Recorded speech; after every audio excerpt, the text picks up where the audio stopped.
আসসালামু আলাইকুম। বরিশালে আছি আর এখন এসেছি দারুণ জনপ্রিয় রেস্টুরেন্ট কাসিডাইনে।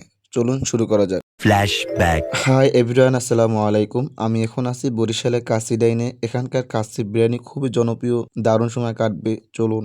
এখন আমি পরিবেশ করতে যাচ্ছি কাসিডাইনের ভিতরে। এটাই আমাদের প্রিয় বরিশালের কাসিডাইন, স্বাদে গন্ধে বরিশাল। আমি এখন উপরে উঠছি কাচ্চি খেতে, স্বাদ কেমন পরে আপনাদের জানাবো। সিঁড়ি থেকে ওঠার সময় দেখি লেখা বড় কাসিডাইন। মনটা বলল আজ বুঝি পেটের ভালোই পরীক্ষা হবে। সিঁড়ি দিয়ে ওঠার সময় চোখে পড়লো বড় করে একটা কাসিডান লেখা। ভিতরে ঢুকি দেখে মানুষের ভিড় অনেক।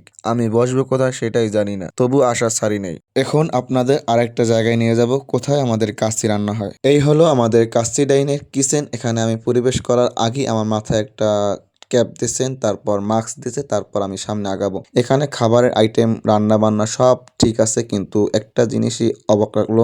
বাহিরে মানুষজন বলে এখানে খাবারে নাকি চুল পাওয়া যায়, অনেক কিছু পাওয়া যায়। তাই আমি ভিতরে প্রবেশ করে দেখি সবার মাথায় ক্যাপ, হাতে গ্লোভস, মাস্ক। তারপর এখানে পরিবেশটা খুব সুন্দর। এখানে ভিড় অনেক, তবুও ভিতরে রান্নার পরিবেশ দেখে মনটা ভালো হয়ে গেল, আলহামদুলিল্লাহ। তারপর আমি সিটে যেয়ে বসে পড়লাম। চোখের পলকেই সিটে বসে কাচ্চি খেতে অর্ডার দিয়ে ফেললাম। অপেক্ষার অবসান। আমার সামনে পুরো প্লেট ভরা কাচ্চি এসে পড়লো। এখন কাচ্চি তুলে নিয়েছি আমার প্লেটে। শুরু হলো আসল কাজ। সব প্রস্তুতির পর বিসমিল্লাহ বলে খাবার খাওয়া শুরু করলাম। বিসমিল্লাহ বলে প্রথম লোকমা নিলাম। ভাত ঝরঝরে, কাচ্চি নরম, আর মশলার ঘ্রাণটা একদম জম্পেশ। ঝাল মশলার ব্যালেন্স ভালো, মাংস ভালোভাবে সেদ্ধ। প্রথম কামড়ে বোঝা গেল ভিড়টা এমনি এমনি হয় নাই। আলহামদুলিল্লাহ, স্বাদে পুরো সন্তুষ্ট।